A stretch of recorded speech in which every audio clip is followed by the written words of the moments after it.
Hello everybody, my name is Aceface. I'm on the test server in Ikuchi again, and I'm going to test a new thing, and that is to do the Confessor in a T2 Abyss.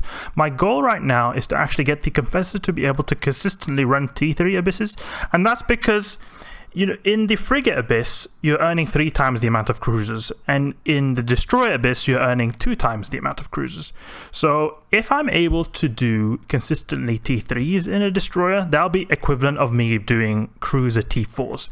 And in my opinion, I think Cruiser T4s is a pretty good income. So being able to do that in a Destroyer, which probably is going to be less than your average Keeler doing T4s, I think that would be really nice. Also in general, I really like the Confessor, so my goal right now is to be able to get the Confessor to do this consistently. So I'm actually using quite a bit of bling, Coreli A-type small armor pairs, and these bling, this Federation Navy Stasis Webifier, and a Shadow Serpentis Microwarpdrive. The whole thing, I think, costs about 200 mil. So if the first now I'm going to be trying T2, but later I'll be trying, in a different video, I'll be trying T3. The thing is, I still haven't been able to consistently do T2. So that's why my goal right now is to get the T2s going. Then after that, we're going to step up to the T3s. The thing is, it'll seem a bit strange, like, oh, why are you using so much bling? First of all, the Coreli A-type small armor pairs, they're not that expensive. I think they go for like 20 or 30 mil. So it's not like, you know, the A-type medium armor pairs that go for like hundreds of mil. So they're not as expensive. And then the Federation Navy Stasis Webifier is probably the most expensive module. It costs 60 mil, but is really powerful web. The reason I have this is actually because I'm using light beam lasers. Light beam lasers are really good because of their range, but they don't have as good tracking as pulses. So that's why I have this Webifier here. If small frigates get close to me, so then I'm able to web them down. I'm going to apply really well. All right, let's go and start with the T2 Abyss. So I've actually been doing lots of these tests earlier, and I've been always making 2 tweaks, and I hope that this is when I'm actually able to consistently do the T2s. The 2 cases of me dying were in the Destroyer in the T2 Abyss was not like the typical waves, it's actually the new waves.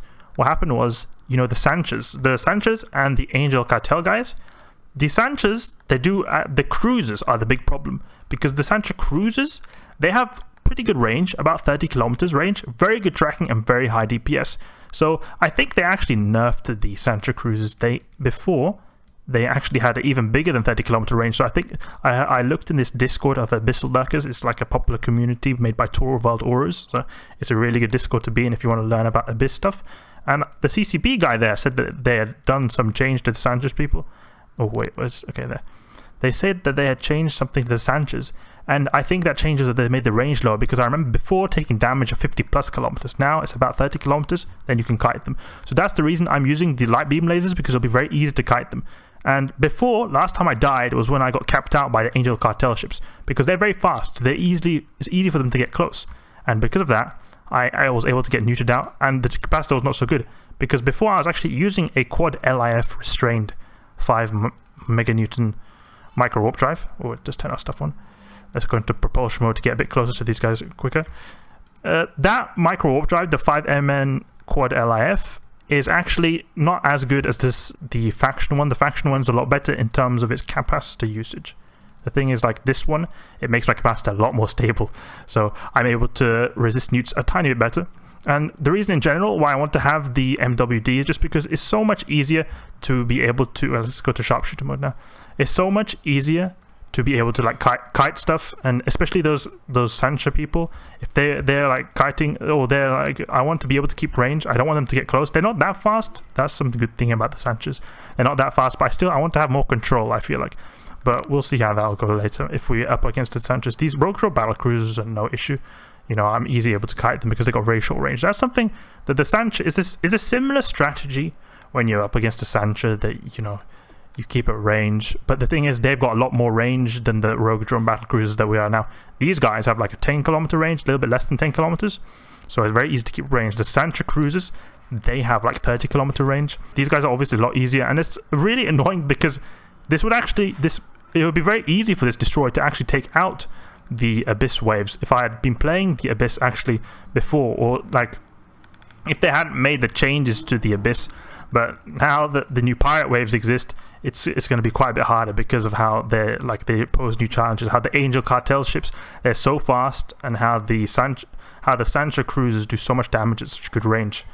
Okay, let's go to the transfer convoy and go to the next wave. So I really want to go up against those waves, the Sanchez and Angel Cartel guys, and I also want to go against Triglavians because Triglavians can newt a lot, and that's something I want to test because the issue with the Confessor was tanking the Sanchez guys and also to be able to resist newts because its newting resistance was not the best. It's got one small camp battery, but it helps a bit, but you know, it's not invincible. It's not as powerful as like the Gila, for example, has a bit better capacitor than this tiny destroyer. This should be quite easy wave. Actually, we'll just go straight in and use the Aurora to just start doing damage straight away. Let's get closer. So we should be able to face tank these. Oh wait, no, actually never mind. We can't face tank them. Oh, maybe we will actually. Yeah, it seems like we could. And also, this is the thing with the tactical destroyer. If stuff is going bad, just go into defense mode. But it'll be really harder to kill stuff, so you have to remember that as well. So your DPS can sometimes be a tank. You know, your DPS is, you know, killing stuff, makes the incoming DPS less, but you also have to remember that in the tactical destroyer, it's going to make your range and damage less. So that's a bit of an unfortunate thing. I wish they could make it so that the defense mode and the sharpshooter mode were the same thing, but then I think it'll be a bit too overpowered, and we're actually going to use multi-frequency here because we're too close. I hate it when I do that. Yeah, it's going on the wrong one. I can kill this guy.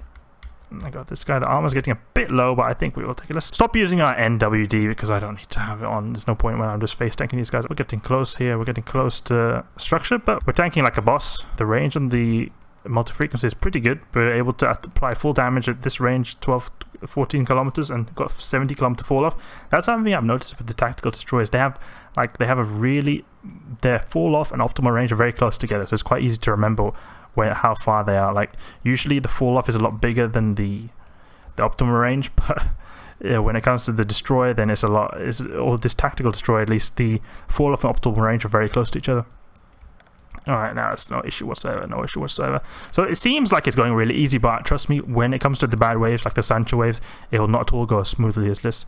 I really want to see. This is something I really want to see. Is if I can get some high newting waves, then that'll put this really to the test, because the issue I have is capacitor. Let's see actually how much we have. 4.2 gigajoules per second to spare. An alternative would also be to use an afterburner, but I don't like how the afterburner, it makes you so slow. It's hardly any difference, especially with the tactical destroyer in the sharpshooter mode. It makes you only 500 meters per second, and that is really slow. That's like almost the the speed of a cruiser without any prop mod activated at all. That's really slow. So I don't think the afterburner is worth it, but it could maybe be good to kind of signature tank, because obviously with the MWD you're getting have a big signature, so it could be maybe easier to tank, like say bigger ships like Charybdis Tyrannos, so it'll be easy to get in range. But then again, it'll be probably easier just go in propulsion mode, full speed with the MWD, and then get under Charybdis' gun straight away, because if we activate the Confessor propulsion mode, I actually go over 2k a second, so that's like frigate level speeds, and that's really good. The only bad thing is, I'm not able to do a lot of damage. My range is smaller, but the light beam laser range is actually really good with the Aurora. It's 50 kilometers in sharpshooter mode, and like about half of that with the non-sharpshooter mode. So this is my Angel Cartels, but there's not a lot of newting capability, so we're actually going to pull range straight away so we can get as much tracking as possible to maybe just nuke a few of these off the grid straight away. Okay, Angel, Medusa, Ainliv, got some quite cool names actually. I wonder what they get. What evil they. Oh, that guy went down quickly. Let's switch over to multi-frequency. Okay, and this guy's going to die very quickly. With his shields one shot. And I think they've got most of their HP in shields as well. Yeah, these guys dying very quickly. That's the reason why I have the web, for these kind of guys, because they're really fast. They're really fast. If I don't web them, you see it. Look at the speed. They're going really fast, so it's really important to have the web if you're going with light beam lasers.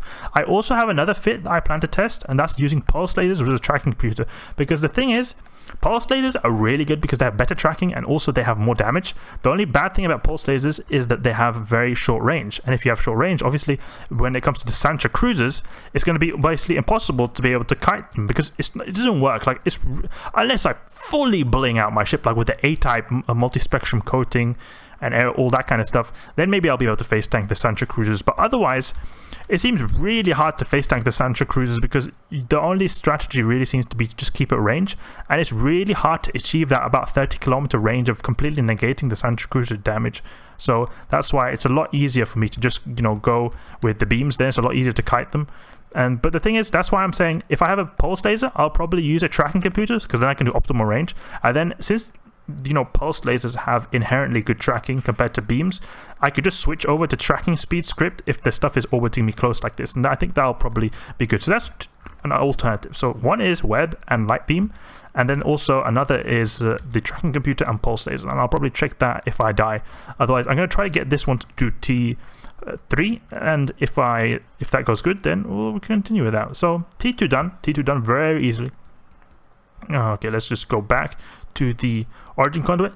Alright, T2 done. We're going to try out T3 next. Hope you guys enjoyed. If you did, please leave a like and subscribe. I'll catch you guys later.